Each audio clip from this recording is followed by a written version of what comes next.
আপনাদেরও সবাইকে জানাই ঈদ মোবারক। ঈদ মোবারক। গ্রামীণ হেসেল এবং মামা মামিকে ধন্যবাদ এত সুন্দর একটা আয়োজনের মাধ্যমে আমাদের সবাইকে গিফট দেওয়ার জন্য। আমরা সবাই খুশি। আমি ঈদের আগের দিনই মুরগিটা ভেজে রাখবো, তো এই যে দিয়ে দিচ্ছি আমি মুরগিটা। আমি সকালবেলা উঠে রোস্ট রান্না করব। সকালে অনেক তাড়াহুড়া লেগে যায়, ঈদের দিন সবাই নামাজে যাবে, নামাজের জন্য ওদেরকে এগিয়ে দিতে হয় এটা সেইটা। তারপর হচ্ছে ঘর দরজা পরিষ্কার করা অনেক কাজ আছে, এগুলো করতে করতে রান্না লেট হয়ে যায়। যেমন গরুর গোশতটা আমি বসিয়ে রেখেছি, আমি রাতের বেলায় অনেকটা কাজ এগিয়ে রেখেছিলাম, মুরগিটা ভেজে রেখেছিলাম, তো এখন আমি রোস্টটা বসিয়ে দিচ্ছি। আর ওইদিকে গরুর গোশতটা আমি কষিয়ে রেখেছিলাম, তো এখন গরুর গোশতটা আলু দিব। সবাই আলু খেতে চায়, তো সেই জন্য আমি ছোট আলু নিয়েছি। এই আলুটা সিদ্ধ করে এখন ভেজে নিচ্ছি, ভেজে তারপর গোশতের মধ্যে দিয়ে দিব।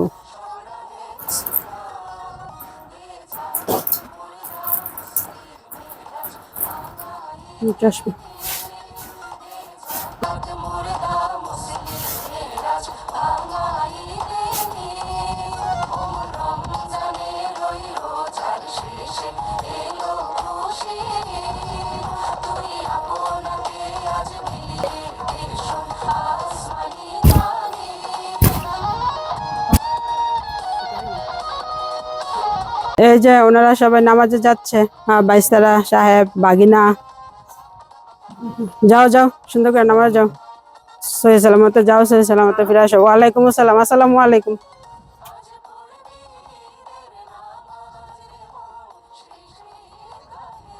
আমি রোস্টের মশলাটা দিয়ে দিচ্ছি। এখানে আমার দেয়া আছে পেঁয়াজ, আদা রসুন বাটা, আর দেয়া আছে টক দই। দিয়ে দিব অল্প পানি, পানি দিয়ে আমি মশলাটা ভালো করে কষিয়ে নিব। এদিকে আমার গরুর গোশতটাও কষানো হয়ে গিয়েছে, এখন আমি আলুটা দিয়ে দিব এটার মধ্যে। গোশতের মধ্যে আমি আলুটা দিয়ে দিলাম। সিদ্ধ আলুটা আমি অল্প হলুদ মরিচ আর হচ্ছে লবণ দিয়ে তেলের মধ্যে ভেজে নিয়েছিলাম। আমি আলু দেওয়ার পরে গোশতটা আর একটু কষাবো, কষানোর পর তারপর আমি ঝোল দিয়ে দিব। আর এদিকে এই যে আমি রোস্টের মশলাটা কষিয়ে নিচ্ছি। আমাদের বাড়িতে সবাই আবার রোস্টটা একটু ঝাল ঝাল পছন্দ করে, তো সেই জন্য আমি অল্প একটু মরিচের গুঁড়া দিয়ে দিব। দিলাম অল্প পরিমাণে মরিচের গুঁড়া, কতগুলো কাঁচা মরিচ দিয়ে দিলাম আমি। এখন আমি ঝোল দিয়ে দিচ্ছি গরু গোশতের মধ্যে। আমি রোস্টের মধ্যে আর বিরিয়ানির মধ্যে পেঁয়াজ বেরেস্তা, গুঁড়া দুধ আর হচ্ছে চিনি একসাথে মেখে নামানোর আগ মুহূর্তে এই মিশ্রণটা দিয়ে দিই, তো এটার কারণে বিরিয়ানির স্বাদ আর হচ্ছে রোস্টের স্বাদ অনেকটাই বেড়ে যায়। তো এখন বরাবরের মতো আমি দিয়ে দিব। আজকে ভেবেছি একটু পোলাওয়ের মধ্যেও দিয়ে দিব, আর মাঝে মাঝে পোলাওয়ের মধ্যেও দেই একটু স্পেশাল করার জন্য। আমার বাসায় কোনো স্পেশাল বা নতুন কোনো মেহমান আসলে তখন শাহী একটা ভাব আনার জন্য আমি এই মশলাটা পোলাওয়ের মধ্যে ব্যবহার করি। দিয়ে দিচ্ছি আমি এই যে এই মিশ্রণটা।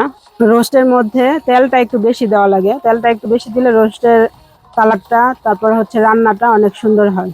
আমি তেল একটু বেশি করে দেই, তারপর রান্নার পরে যখন আমি কোনো কিছুতে বেড়ে রাখি তারপর তেলটা আমি উঠিয়ে রাখি, তো ওই তেলটা দিয়ে আমি আবার পোলাও রান্না করে ফেলি, তো পোলাওটা অনেক ভালো লাগে খেতে। আমি নামিয়ে নিচ্ছি রোস্টটা।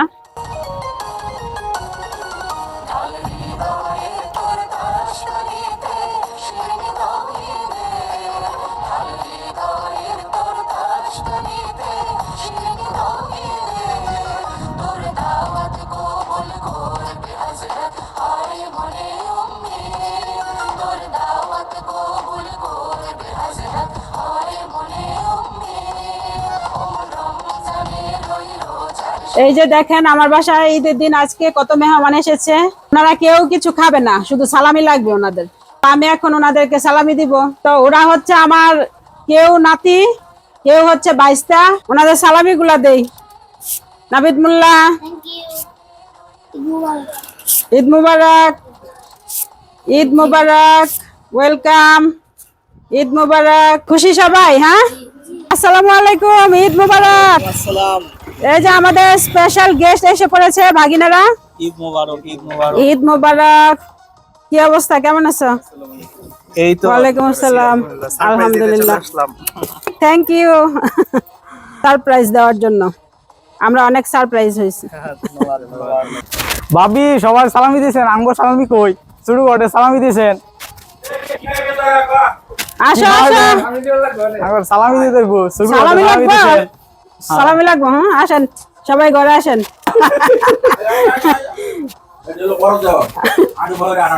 বসো বসো বসো বসো, সবাই ফ্যানের নিচে। সালামি দেই সবাই রে। ঈদ মোবারক, ঈদ মোবারক, আলহামদুলিল্লাহ। ঈদ মোবারক, ঈদ মোবারক, ঈদ মোবারক। আতা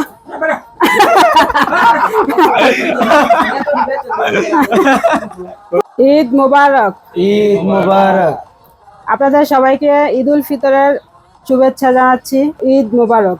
আপনারা সবাই দেখেছেন আমাদের সবার জন্য জামা কাপড় কিনা হয়েছে, ভাগিনা বাইস্তাদের জন্য একই রকম পাঞ্জাবি কিনা হয়েছে। তো এখন হচ্ছে ওদেরকে এই পাঞ্জাবিগুলো দেওয়ার সময়, ওরা সবাই একসাথে এসছে, তো এখন আমরা এই পাঞ্জাবিগুলো দিব সবাইকে। এই যে আমরা সবাই থ্রি পিস পরেছি, ক্যামেরার পিছনে আছে সবাই থ্রি পিস পরা, সবাই সামনে আসবে না। আর এই যে আমার সাহেব পাঞ্জাবি পরেছে, ঈদের দিন সকালবেলায় এই পাঞ্জাবি পরে নামাজ পড়তে গিয়েছিল, তো ওরা তো এক একজন এক এক জায়গায় ছিল, সেই জন্য ওদেরটা দেওয়া হয়নি।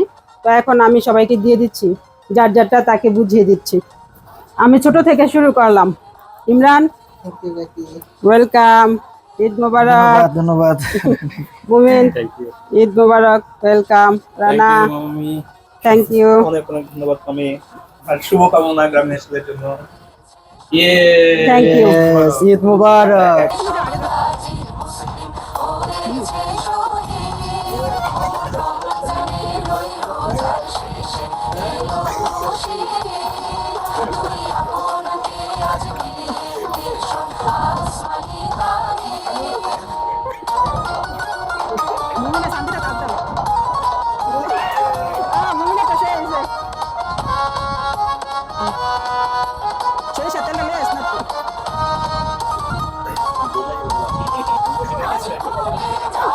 এই যে সবাই রেডি পাঞ্জাবি পরে, এখন হচ্ছে আমার সালামি দেওয়ার পালা। আর এইটা হচ্ছে আমার সেই সারপ্রাইজ গিফট।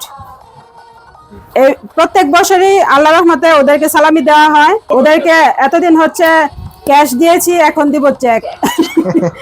ওরা এখন বড় হচ্ছে, ওরা স্মার্ট হচ্ছে, ওদের সাথে সাথে আমিও স্মার্ট হচ্ছি, ওদের কাছ থেকে শিখছি অনেক কিছু। তো আমি এখন ওদেরকে সালামিটা দিয়ে দিব আমার সাহেবের মারফতে। অনেক অনেক ধন্যবাদ। থ্যাংক ইউ মামা, থ্যাংক ইউ। ধন্যবাদ ধন্যবাদ। Thank you. আর এগুলো হচ্ছে ইলা, তাবা, বিনতি, তানহা, ওদের চারজনের চারটা। এই যে আরো আছে আমার দুই জায়ের জন্য, ওই ইয়াটা ওটা দাও তো, গিফটটা আমার দুই জায়ের জন্য, আর হচ্ছে আমার দুই দেবরের জন্য, মানে মৌলভী ভাই, ভুট্টু ভাই, আর হচ্ছে পলি, ডেইজি। এই যে এই চারজনের জন্য। গ্রামীণ হেসেল এবং মামা মামিকে ধন্যবাদ এত সুন্দর একটা আয়োজনের মাধ্যমে আমাদের সবাইকে গিফট দেওয়ার জন্য। আমরা সবাই খুশি। আপনাদেরও সবাইকে জানাই ঈদ মোবারক। ঈদ মোবারক। ঈদ মোবারক। ঈদ মোবারক। মামা মামিকে অনেক ধন্যবাদ। আপনারা গ্রামীণ হেসেলকে আরো অনেক ভালোবাসা দিয়ে এগিয়ে নিয়ে যাবেন, আমাদের পাশে থাকবেন, আমরা সেই আশা করতেছি। ধন্যবাদ। ধন্যবাদ। আর আপনারা অবশ্যই শুনেছেন আগামীকাল আমাদের নানু বাড়িতে বেশ বড় একটা আয়োজন হচ্ছে, যেটা হলো ঐতিহ্য। প্রায় 100 বছর ধরে এই আয়োজনটা চলে আসতেছে। সো আগামীকালও আমাদেরকে দেখতে পাবেন এই ড্রেসেই। আশা করি সবার সাথে আরো অনেকজন মানুষ থাকবে। সো সবাই পাশে থাকবেন, আর ভিডিওগুলোতে লাইক কমেন্ট শেয়ার করে পাশে থাকবেন, আর দোয়া রাখবেন আমাদের জন্য। সবাইকে আবারও ঈদ মোবারক। ঈদ মোবারক।